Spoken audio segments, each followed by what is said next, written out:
Alright, so I briefly went through sound selection. I'm going to go into more detail about picking the right 808 and kick when we get to that stage. But for now, I want to focus on the snare pattern or the rimshot pattern, whichever sound you've chosen. So the pattern of the main snare, clap, or rimshot is one of the most simple things, but at the same time, it's one of the most important things that's going to separate a drill beat to a trap beat. So for a normal trap beat, you might have a pattern like this.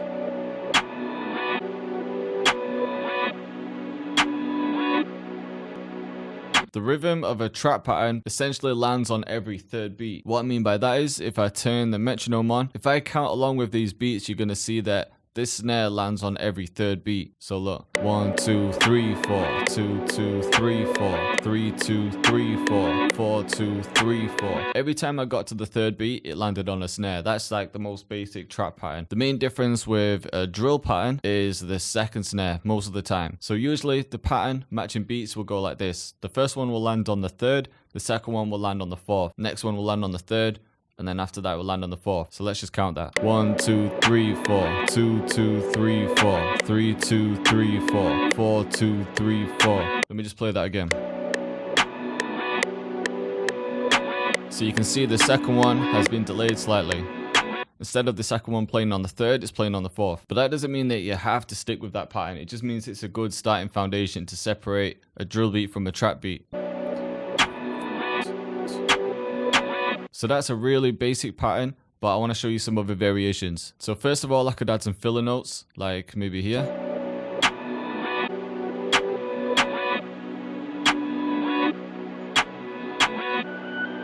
I could do something like this, so I could keep everything here the same, but this last one, just bring it right to the end. So again, just delaying it slightly, but I like the way they sound sometimes.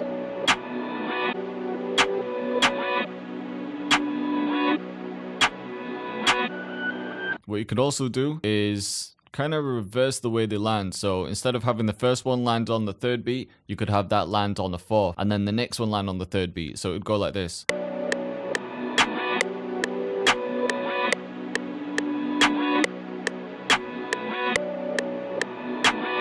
And then again, I could add some filler notes.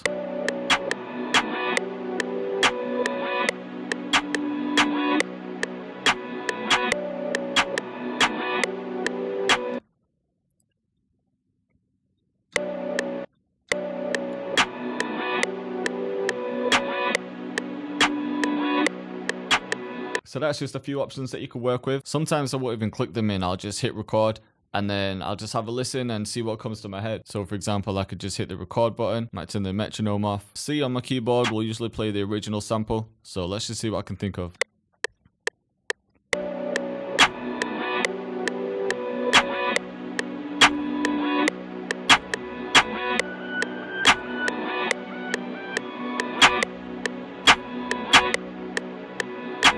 Okay, so that's the pattern I thought of. You can see that they're all at different velocities. You can see some of them aren't perfectly on grid. So what I'm going to do is click up here, go to line, and then press Ctrl and A to highlight everything, then Ctrl and Q. And that's going to snap it to the nearest line. Then I'm going to hold Shift down here, click and drag. And that's going to make sure all of the snares are at the same velocity. You don't always have to make sure they're at the same velocity. Depends what kind of vibe you want to go for. Especially when it comes to counter snares. I'm going to show you some velocity tricks when we get to that stage. But for the main snare, I wanted them to be the same velocity this time. Let's just have a listen.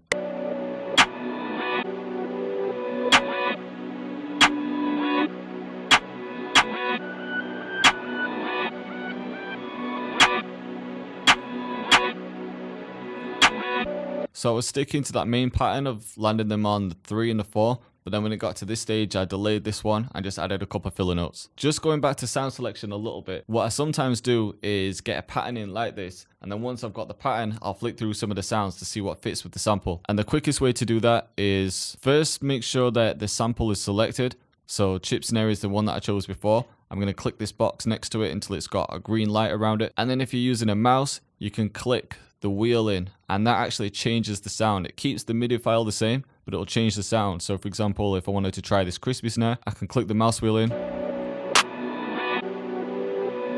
And whilst it's playing, I can just flick through some.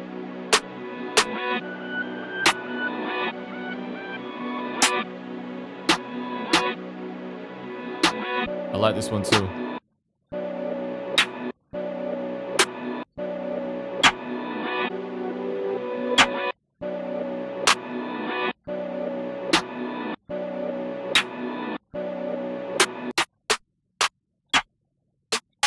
Here's a quick cycling through loads of drum kits and then you've forgotten that you originally chose. All you have to do is open the sound, click and drag, and it will take you to that sound. So for example, if I was trying to find this counter snare, it's going to take me to that sample. This is in FL Studio anyway.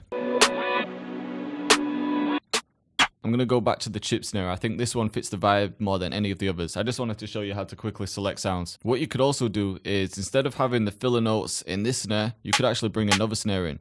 So for example, let's bring this one in. So I'm going to go to this snare, take the filler notes, which was this one and this one. I'm just holding Control, Shift, clicking and dragging to select multiple notes. And then I'm going to press Control and X to cut them. Go back into the channel rack, make sure that the second snare is selected. Hit F7 to go to the piano roll.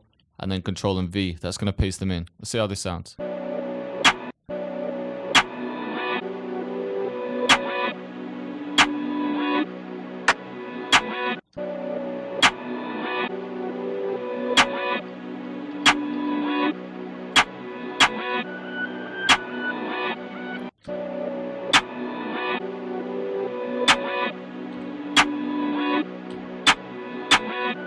Sometimes you might think that you've got the wrong snare or it doesn't sound right, but in actual fact you could just be playing it on the wrong note. So I could go into the piano roll. The shortcut to go to the piano roll, by the way, is F7, and then I press Control and A to highlight everything, and then Shift and down. Could bring it down a semitone. Bring it up one.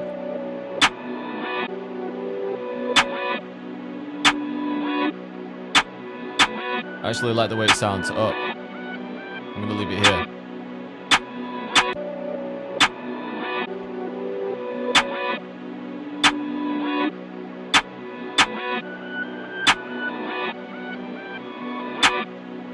I'm going to get rid of the sounds at the top because these are sounds that I usually keep in my template, but I want to show you everything from scratch this time. One thing that I'd recommend getting into the habit of doing as well is naming your sounds before you've sent them to mixer channels, and I'll explain why in a second. So let's call this one snare and this one counter snare.